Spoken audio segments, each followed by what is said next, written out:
บทพระคาถาป้องกันภัยสิบทิศ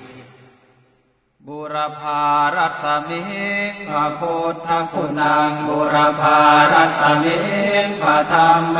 ตังบุรพารัศมิงพระสังฆานังทุกขโรคพยังวิวันชัยเยสัพพทุกข์สัพพโศกสัพพโรคสัพพภัยสัพพเคราะห์ตัวนอกสัพพเคราะห์ตัวในสัพพเคราะห์ตัวใดๆขอให้กลายเป็นดีเคราะห์ปีเคราะห์เดือนเคราะห์วันเคราะห์ปีขอให้เคลื่อนเคราะห์เดือนขอให้คลายเคราะห์วันขอให้หายเหมือนน้ำดับไฟอภิวันชัยเยสัพพะทานังสัพพะลาภังภวันตุเม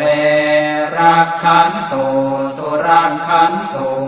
อาคเนรัสมิงพระพุทธคุณังอาคเนรัสมิงพระธรรมเม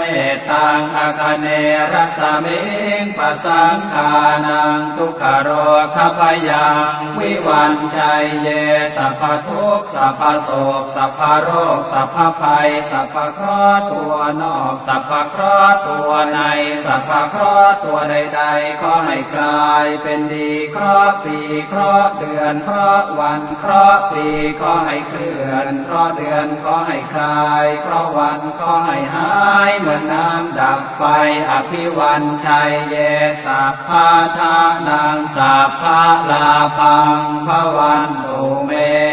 รักขันตุสุรังขันตุ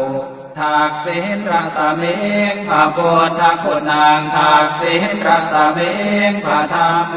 ตังทักษิณรัศมิงพระสังฆานังทุกขโรคพยังวิวันชัยเยสัพพทุกข์สัพพโศกสัพพโรคสัพพภัยสัพพเคราะห์ตัวนอกสัพพเคราะห์ตัวในสัพพเคราะห์ตัวใดๆขอให้กลายเป็นดีเคราะห์ปีเคราะห์เดือนเคราะห์วันเคราะห์ปีขอให้เคลื่อนเคราะห์เดือนขอให้คลายเคราะห์วันขอให้หายเหมือนน้ำดับไฟอภิวันชัยเยสัพพะทานังสัพพะลาภังภวันตุเมรักขันตุสุรังขันตุหรเดรัสมิงพระพุทธคุณังหรเดรัสมิงพระธรรมเมตังหรเดรัสมิงพระสังฆานังทุกขโรคพยังวิวันชัยเยสัพพทุกข์สัพพโศกสัพพโรคสัพพภัยสัพพเคราะห์ตัวนอกสัพพเคราะห์ตัวในสัพพเคราะห์ตัวใดๆขอให้กลายเป็นดีเคราะห์ปีเคราะห์เดือนเคราะห์วันเคราะห์ปีขอให้เคลื่อนเคราะห์เดือนขอให้คลายเคราะห์วันขอให้หายเหมือนน้ำดับไฟอภิวันชัยเยสัพพะทานังสัพพะลาภังภวันตุเมรักขันตุสุรังขันตุปัจฉิมรัศมิงพระพุทธคุณังปัจฉิมรัศมิงพระธรรมเมตังปัจฉิมรัศมิงพระสังฆานังทุกขโร